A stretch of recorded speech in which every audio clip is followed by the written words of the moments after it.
Hello, কেমন আছেন সবাই? পায়েল ওয়ার্ল্ডের আরেকটি ব্লগে আপনাদের সকলকে স্বাগত জানাই। আজকে হচ্ছে শনিবার। আমি সকাল সকাল জিমে চলে এসেছি। আজকে আর ইভিনিংটা করিনি, তার কারণ হচ্ছে আজকে একটুখানি বেরোবো, বুঝলেন তো। আর সকাল সকাল জিমটা করে নিলে সারাদিনের একটা মস্ত বড় কাজ হয়ে যায়, আর বেশ সারাদিনের ফুয়েলটাও আমি ভরে নিচ্ছি আর খুব এনার্জি পাবো। চলুন তাহলে তাড়াতাড়ি এক্সারসাইজ সেরে নিলাম, এবার রেডি হয়ে খাওয়া দাওয়া করে বেরিয়ে পড়ব। এটা তো সবারই একটা পরিচিত জায়গা, আর আমি অনেক ছোটোবেলা থেকে এখানে এসছি বলে আমার ভীষণই একটা নস্টালজিক ব্যাপার আছে। আপনারা হয়তো ঠিকই বুঝেছেন, এটা হচ্ছে শিশির মঞ্চ দিয়ে আমি ঢুকছি। আমি আসলে নন্দনের দিকে যাব। আমি যখন ধরুন ওই ক্লাস 11-এ পড়ি, তখন এখানে একাডেমি অফ ফাইন আর্টসে ভর্তি হয়েছিলাম। ছোটো থেকে আমার ড্রয়িংয়ের সাংঘাতিক একটা নেশা ছিল, তাই এখানে আমি ওই একাডেমি অফ ফাইন আর্টসে আসতাম ড্রয়িংয়ের ক্লাস করতে। তা ভীষণ একটা ভালো মেমোরি আছে আমার এখানকার সাথে। আর এরকম কালচারাল প্লেস কলকাতার আর দুটো নেই।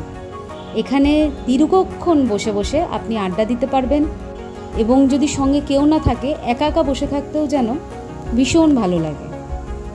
যারা কলকাতায় আছেন এবং যারা মোটামুটি জানেন, নন্দন চত্বরটা চেনেন, তারা ভালো করেই জানবেন যে এখানে এসে বসার একটা অদ্ভুত আনন্দ আছে।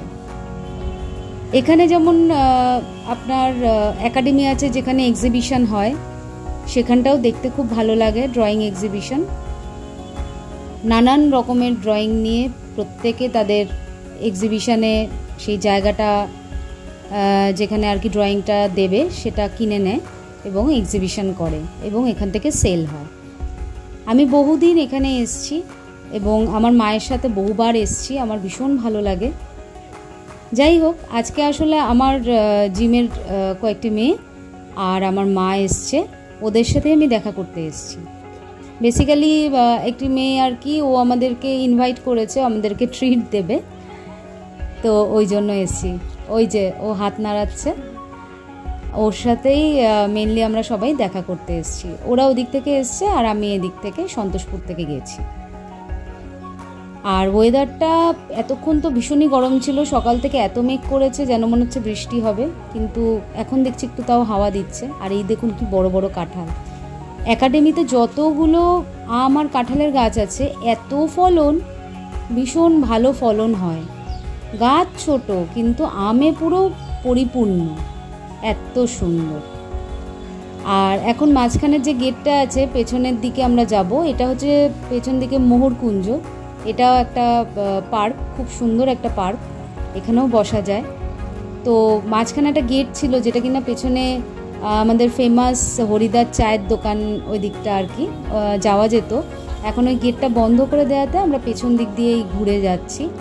আর এখানে সবসময় এরকম মেলা মতো বসে, সমস্ত জামা কাপড়, তারপরে অর্নামেন্ট নিয়ে। আমার তো দেখতে খুব ভাল লাগে, টুকটাক কেনাকাটিও করি। তবে হাজার হাজার কেনাকাটি করার পরেও আর পরা হয় না। ঠিক যখন যে জিনিসটার সাথে যেটা পরবো, বেরোনোর মুহূর্তেই সেটা ভুলে যাই, আর হাতের কাছে যা পাই সেটাই পরে বেরিয়ে যাই। এই হচ্ছে হরিদার চায়ের দোকান। এটা ভীষণ ফেমাস দোকান, এখানে সমস্ত সেলিব্রিটিরা এই দোকান থেকে চাটি খায়, এত ভালো। আমি যেহেতু বাইরে কিছুই খাবো না, আমি একটু ডায়েট কোক নিয়েছিলাম, আর মেনলি যে খাবারটা খেতে যাব ওটাই খাবো। আর ওরা এখানে একটুখানি ফিশ কাটলেট ওরা ট্রাই করছে। আর আপনাদের এক্ষুনি বলছিলাম না, এই দেখুন কার সাথে দেখা হয়ে গেছে। ও একটু ভিডিও করতেও বারণ করছে, কারণ স্বাভাবিক ওদের একটু সমস্যা আছে। এই দেখুন কে, চিনতে পারছেন নিশ্চয়ই, আমাদের জনপ্রিয় অ্যাক্টর কৌশিক সেন, বাংলার, ওনার ছেলে ঋদ্ধি সেন। ওকে তো সবাই চেনো, তোমরা সকলেই চেনো এবং আপনারা সকলেই চেনেন, ছোট থেকে বড় সবাই চেনে। তাই ওর সাথে দেখা হয়ে গেল, ওর সাথে একটু কথা হলো, একটু ছবি তুলে নিলাম। ভিডিওটা করা ওদের মানে একটুখানি সমস্যা হয়, ওই জন্য ভিডিওটা করলাম না, বারণ করলো, আর সেই জন্য ছবিই তুললাম। তা আমরা ওখান থেকে সোজা গাড়ি করে বেরিয়ে এলাম হচ্ছে নিউ মার্কেট এরিয়াতে। কারণ আমরা এখানেই খেতে ঢুকবো, আর তার আগে একটু টুকটাক ঘোরাঘুরি করে নেব।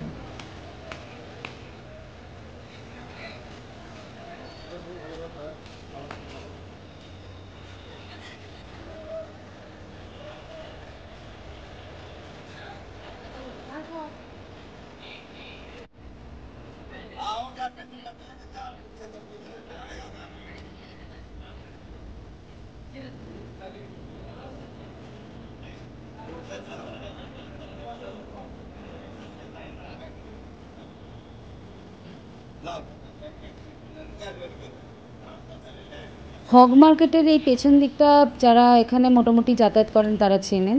এখানটা হচ্ছে চুড়ির প্রচুর দোকান আছে। ছোটোবেলায় যখনই মেলায় যেতাম আমার একটাই আমার নেশা ছিল, প্রচুর চুড়ি কিনতাম, আর আমি চুড়ি পরতে ভীষণই ভালোবাসি। মানে এখন হয়তো সেই প্রফেশনের মধ্যে ঢোকার পর আমার আর সেই চুড়ি পরাটা হয় না, আর সেগুলো আমার পরে রয়েছে, কিন্তু আমার চুড়ি দেখতে খুব ভালো লাগে। আর মেনলি আজকে খাওয়া দাওয়াটা আমরা আমিনিয়াতে করব। আমিনিয়ার বিরিয়ানি তো ভীষণই ভালো, আপনারা জানেন।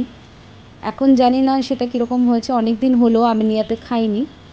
তো দেখা যাক, আমরা কিছু হেলদি খাবারই খাবো, দেখা যাক এখানে কি পাওয়া যায়। আমরা এসিতে ঢুকলাম, বাইরে নন এসিটা আছে আর কি। তো এখানে তো আগেও কেবিন ছিল, এখনও দেখছি আছে। আমরা এই কেবিনেই একটু বসবো, বুঝলেন তো।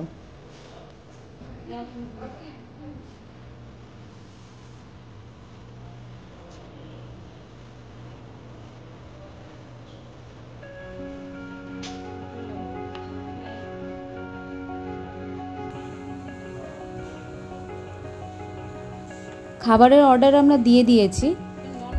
আমরা দিয়েছি কাবাব, এই যে এটা হচ্ছে রেশমি কাবাব দিয়েছি।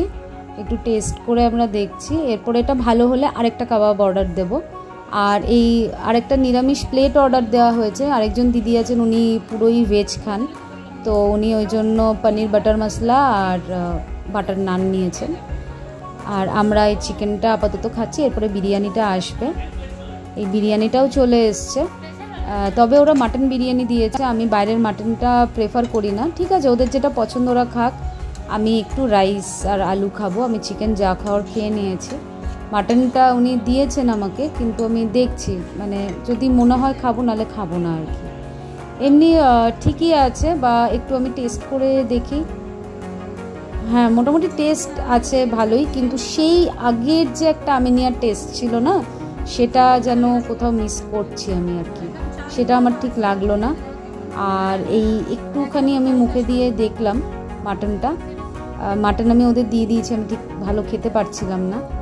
আজকের দিনটা বেশ খুব আনন্দেই কেটে গেল, ভালোই খাওয়া দাওয়া হলো। আর কাবাবগুলো আপনাদের কি বলবো, ভীষণ সফট আর ভীষণই জুসি, ভীষণ টেস্টি ছিল। কাবাবটা নিয়ে আর কোনো কথা নেই, একদম ওটা 100-এ 100 আমি রেটিং দেবো। কিন্তু বিরিয়ানিটা আমার মোটামুটি লেগেছে। আমাদেরকে ও খুব ভালোবেসে খাইয়েছে, এবং আজকের দিনটা ওর জন্য আমাদের সত্যি খুব ভালো কাটলো, সেটাই হচ্ছে কথা। আমি এখান থেকে সোজা আমার মায়ের বাড়িতে চলে যাচ্ছি, আজকে বাড়ি ফিরবো না। তাহলে আপনারা সকলে সুস্থ থাকবেন, ভালো থাকবেন, দেখা হবে পরের ব্লগে।